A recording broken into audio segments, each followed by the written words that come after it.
नई क्लास पे start recording करते हैं और अपनी पीपीटी आते हैं लास्ट में हमने जहाँ से छोड़ी थी। लास्ट क्लास में हम लोगों ने दो टॉपिक कवर कर चुके हैं, जिसमें इंटेलिजेंसी और क्या कह सकते हैं कि हमने टाइप ऑफ पढ़ लिया। उससे पहले इंट्रोड्यूस कर देता हूँ अपने आप को। मेरा नाम है अनिकेत और चैनल पे आप सभी का स्वागत करता हूँ। जितने भी लोग चैनल को देख रहे हैं, चैनल को ज़रूर लाइक सब्सक्राइब शेयर करें, क्योंकि इस पे शिक्षा शास्त्र विषय से जुड़ा टॉपिक रेगुलर अपडेट होता है। और मैं क्लास को थोड़ा और अपडेट करने वाला हूँ। थोड़ा मुझे समय मिले तो मैं पिक्चोरियल क्लासेस लगाऊंगा, जहाँ अभी क्या आता है कि आपको सिर्फ थ्योरी थ्योरी पढ़ाता हूँ, पर शायद अगर ग्राफ और चित्र बने हों तो ज़्यादा में अच्छा लगेगा। पर क्या समस्या है ना कि उसमें टाइम काफ़ी ज़्यादा होता है और मैं ज़्यादा जाता है और मैं अकेला हूँ, मेरे पास अपने भी काम है जैसे आप लोगों के पास है। ये सब छोड़ते हैं, हम लोग सीधे अपने टॉपिक पे आते हैं। तो जो हमारा आज का टॉपिक है, हम लोगों ने दो चीज़ें इसमें कवर कर ली थी और लास्ट क्लास में हमने थॉर्नडाइक के अकॉर्डिंग तीन टाइप की बुद्धि भी पढ़ ली थी।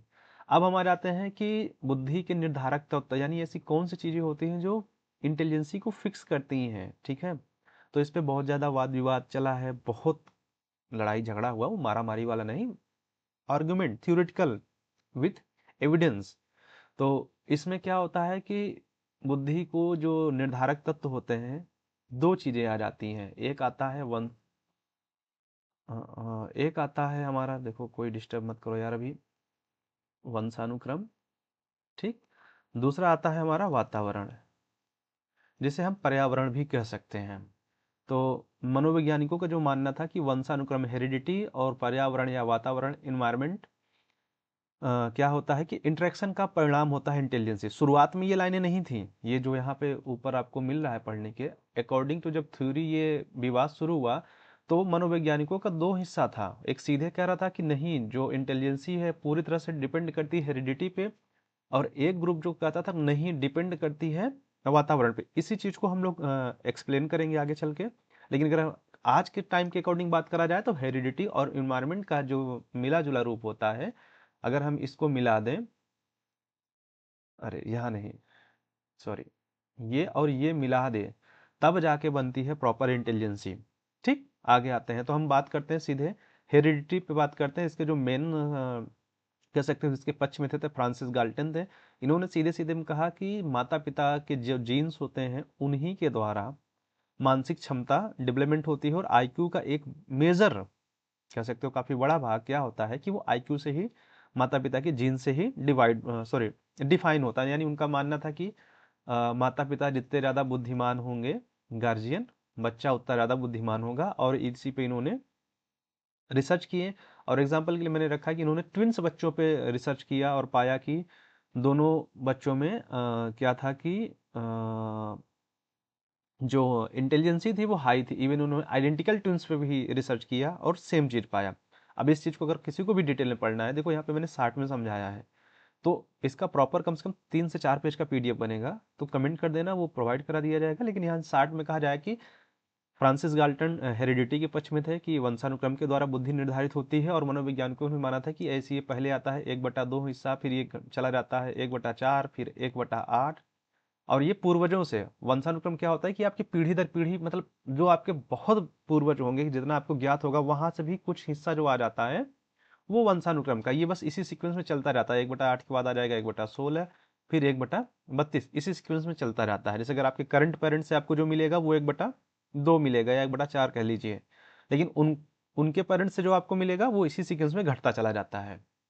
फिर हम बात कर लेते हैं पर्यावरण के। अगर पक्ष में बात किया जाए तो इसके जो प्रमुख समर्थन थे जेबी वाटसन थे, जो इसको कहते थे। तो उनका मानना था कि जो इन्वायरमेंट है वो क्या होता है कि वो सोशली, कल्चरल और एजुकेशनली तरीके से क्या होता है बच्चे पे इफेक्ट करता था या करता है।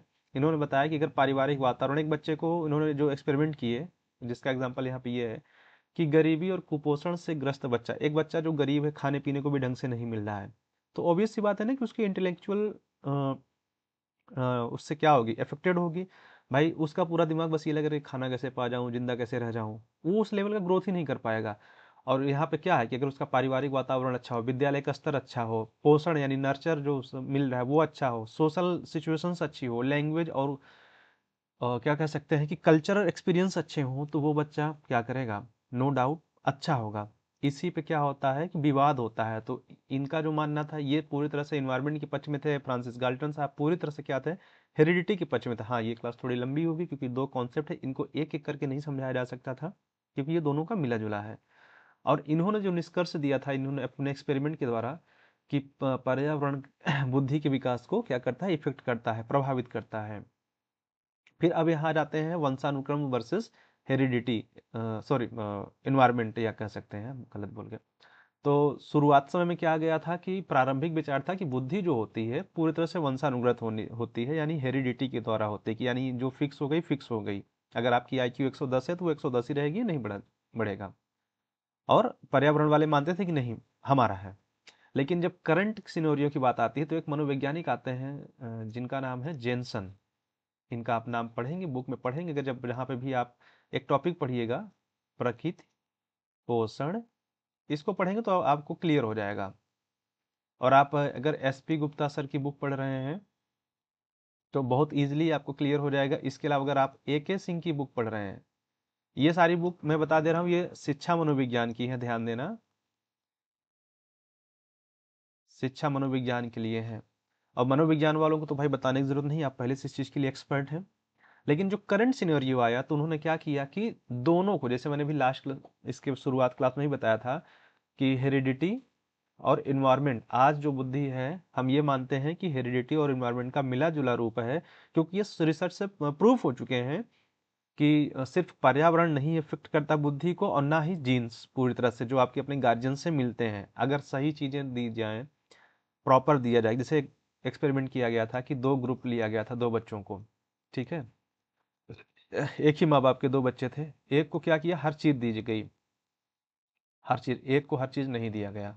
रिजल्ट ये निकला था कि जब भाई, अगर हेरिडिटी सिर्फ जीन उसी से होती है, बुद्धि हेरिडिटी से डिसाइड होती है, तो जो रिजल्ट इसका निकला था काफ़ी शॉकिंग था। रिजल्ट शॉकिंग क्यों था कि जिस बच्चे की हो सब कुछ मिला, उसका IQ जो टेस्ट किया जाता था वो काफ़ी अच्छा है, जो मतलब उम्मीद की जा रही थी, मान लो 112 आया।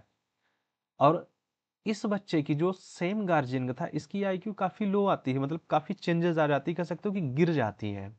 और इसी पे गाल्टन जो वो करते हैं, एक रिसर्च किए हैं उन्होंने, 1000 पर्सन पे बंदे ने रिसर्च की थी, मतलब पीढ़ी दर पीढ़ी लोगों का डिटेल निकाल के पाया था। तो उसने इस चीज़ को साबित किया था, नियरली उसने बताया कि 937 लोगों में से सिर्फ कुछ लोग जो उस कुल में गए, जैसे अच्छे कुल में गए तो उनकी IQ बढ़ी, बाकी लोगों की नहीं। तो ये आपको डिटेल में अगर चाहिए तो कमेंट कर देना, ये डिटेल PDF है, लेकिन समझने के लिए आपको ये है, किसी को हम जानते हैं नेचर नर्चर कंट्रोवर्सी के नाम से जानते हैं, या पर्यावरण और वंशानुक्रम विवाद के नाम से जानते हैं। इसमें होता क्या है कि एक मनोवैज्ञानिकों का ग्रुप ये मानता है कि बुद्धि के जो निर्धारक तत्व है वो सिर्फ हेरिडिटी यानी आपके जीन्स हैं। दूसरा ग्रुप ये मानता है कि बुद्धि के जो निर्धारक तत्व हैं वो इन्वायरमेंट है, आप किस नेचर में रहते हैं, किस कैसे आपका पोषण होता है। पर करंट सिनेरियो में ये चल रहा है कि ये दोनों का मिला जुला रूप है, ये अकेले नहीं चल सकती है।